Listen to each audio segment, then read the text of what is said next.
এই মুহূর্তের সবথেকে বড় খবর, আলোর উৎসবের সন্ধ্যাতেই চন্দননগরে দুই জায়গায় আগুন।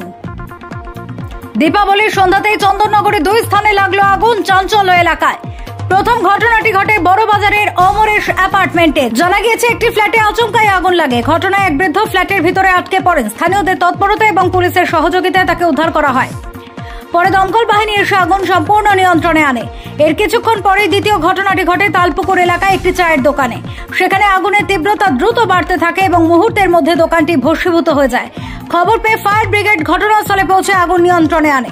পুলিশ এবং দমকল সূত্রে জানা গিয়েছে আগুন লাগার কারণ এখনো স্পষ্ট নয়। আলোর উৎসবের রাতে এই দুই অগ্নিকাণ্ডে আতঙ্ক ছড়িয়েছে স্থানীয়দের মধ্যে। Bureau report, Kolkata mirror.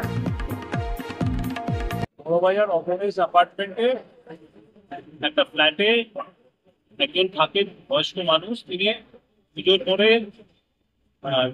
যেটা দিয়েছিলেন সেটা খেয়াল করেননি, সেটা থেকে আগুন লেগেছিল এবং তারপরে তিনি ভেতরে আটকে ছিলেন। এখানে দুটি ছেলে তলায় থেকে দেখে চেঁচাচ্ছিল, বাঁচাও, ছেলে গেছে, গিয়ে তাকে দরজা থেকে রেস্কিউ করে নিয়ে এসছে।